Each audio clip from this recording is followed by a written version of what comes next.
Shalom, friends. Akiva Gersh here from Israel in 5, and I want to invite you to a very, very special and important virtual tour coming up this Sunday. You can sign up at israel.org/tour or using the link down below in the description.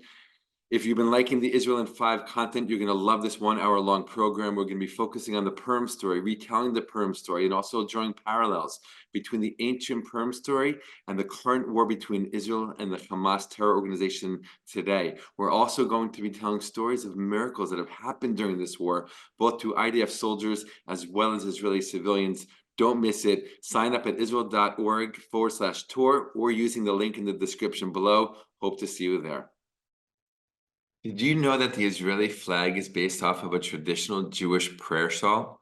Shalom, my friends. This is Akiva Gersh with Israel in 5, where we give you everything Israel in 5 minutes. Please like and subscribe. And if you have any questions or want to keep the conversation going, please do so below in the comments. The Israeli flag, the blue Star of David, the two blue lines, one on either side, the white background.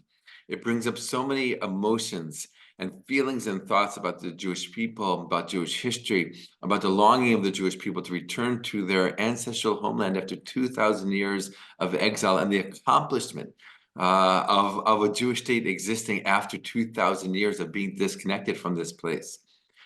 The flag itself is a modern invention. It was made about 10 years into the Zionist movement. In 1891, it was created, and it was adopted as the official symbol and flag of the Zionist movement by the World Zionist Congress in 1897, and becomes this symbol of this longing, of this process, of this yearning, of this work to recreate the Jewish people under Jewish sovereignty back in the Jewish ancestral homeland.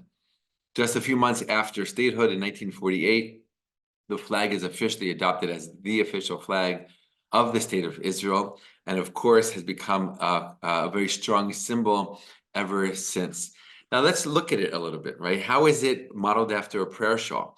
Well, in a typical prayer shawl called a talit, it's rectangular, okay? It has 4 corners, and typically it's white, and on the 4 corners are these strings called tzitzit.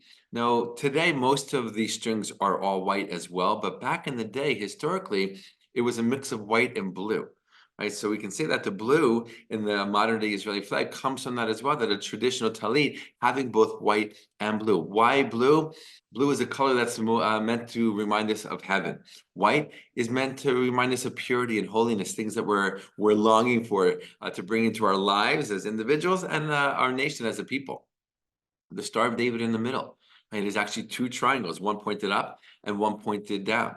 Right? And it's really meant to be this balance of pointing up towards heaven and pointing down towards earth, saying that we're striving for heaven, for something heavenly here on this earth, but our feet have to be on the ground, right? We have to do the work, right? So both spiritual and physical, mixing them together. Know that we're made of both, again, individually and as a nation, but we need to bring them together in order to complete our work in this world. Not just to be physical and forget about the spiritual, and not just to be spiritual and forget about the physical, but to really have those two together. And that's really woven into the fabric of the state of Israel today.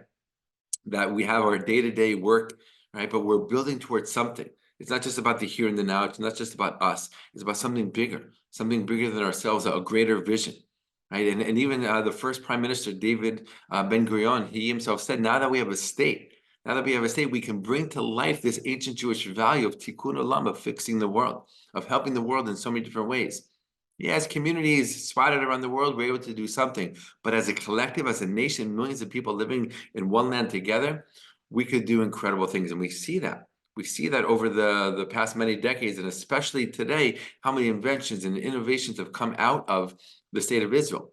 And that's really a representation that gets represented by the flag, right? By the Jewish star, by the triangle pointed up and the triangle pointed down, right? Really, all these incredible innovations is really manifestation, right? A realization of the values, of the goals, of the vision represented by the Israeli flag itself. And I'll just end by saying, you see Israeli flags, of course, all over the place. The largest flag ever created actually was an Israeli flag. In 2007, it was unfolded right near the famous mountain Masada by the Dead Sea, and it broke the world record for the largest flag. And of course, on Israeli Independence Day, you see the flags everywhere, right? On the buildings, outside of homes, and on people's cars. And it's an incredible thing to see, especially kids, kind of wrapped around in an Israeli flag, to just show this powerful, or to see this powerful image of the Jewish people coming home and literally, having a flag that is prayer, that is a representation of prayer, that our country should be both a place that is a safe haven for Jews and also a prayer to the world.